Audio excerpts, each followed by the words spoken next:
Berikut merupakan senarai agensi kerajaan dan agensi bukan kerajaan yang memperjuangkan hak wanita dan memberi perlindungan kepada mangsa keganasan rumah tangga. Antara agensi kerajaan yang memberi bantuan kepada mangsa keganasan rumah tangga adalah Jabatan Bantuan Guaman. Jabatan ini memberi perkhidmatan guaman percuma bagi kes keganasan rumah tangga berdasarkan syarat-syarat kelayakan yang ditetapkan. Agensi kerajaan yang seterusnya adalah Pusat Khidmat Krisis Terhenti atau One Stop Crisis Centre. Agensi ini berperanan dalam beri penjagaan multidisiplin kepada mangsa. Selain itu, agensi ini juga mengenal pasti dan mengurus mangsa keganasan rumah tangga, serangan seksual, penderaan, dan pengabaian kanak-kanak. Jabatan Kebajikan Masyarakat juga merupakan sebuah agensi kerajaan yang berperanan dalam bantu mangsa untuk mendapatkan perintah perlindungan interim dan perintah perlindungan dari mahkamah.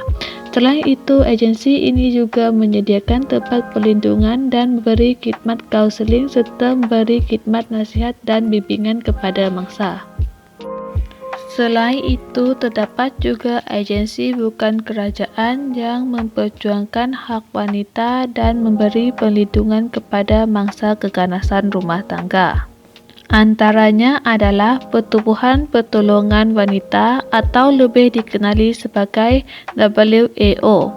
Pertubuhan ini memperjuangkan hak wanita khususnya dalam menentang keganasan terhadap wanita.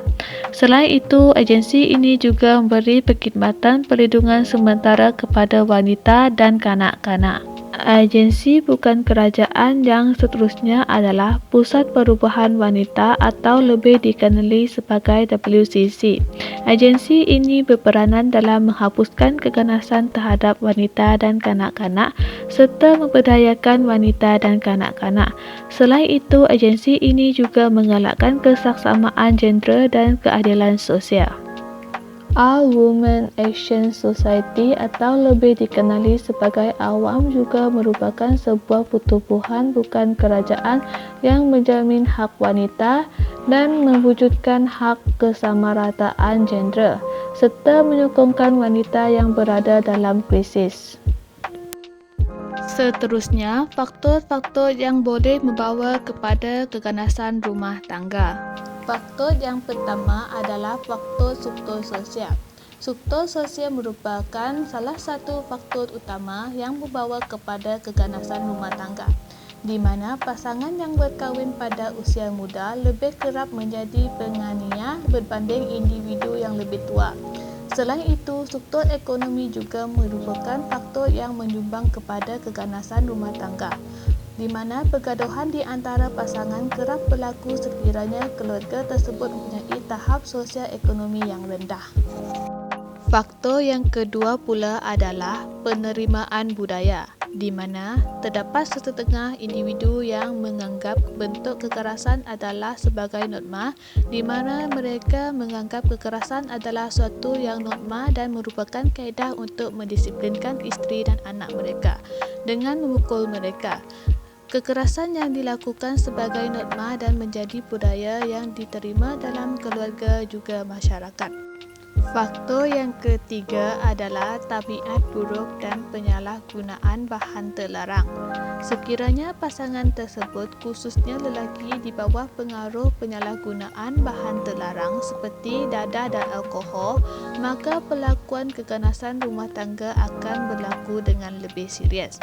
Selain itu, tabiat buruk yang ada dalam diri pasangan juga seperti kaki judi, kaki botol, sikap panas baran serta sikap kuat cemburu juga boleh mencenderung kepada berlakunya keganasan rumah tangga.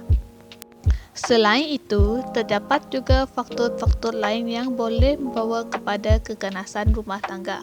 Antaranya adalah faktor kewangan, faktor munculnya orang ketiga, faktor perselisihan pendapat, kurang didikan agama, sejarah keluarga yang kerap menggunakan kekerasan, kes campur tangan mertua, kelemahan dalam pelaksanaan undang-undang, dan faktor sosialisasi. Antara kesan keganasan rumah tangga adalah berlakunya gangguan tekanan pasca trauma, kemurungan dan kegelisahan kepada mangsa. Ia juga akan memberi kesan kepada kesihatan mental dan juga fizikal serta akan menggugat kesejahteraan keluarga secara keseluruhan. Selain itu, keganasan rumah tangga juga akan beri kesan yang buruk kepada anak-anak mangsa, di mana kanak-kanak yang menyaksikan keganasan rumah tangga akan mempunyai prestasi yang buruk, dan kanak-kanak yang dibesarkan dalam rumah tangga yang ganas akan menunjukkan berbagai tingkah laku dan emosi yang buruk, serta akan menjadi ganas atau agresif terhadap tindak balas sama ada di sekolah dan di rumah.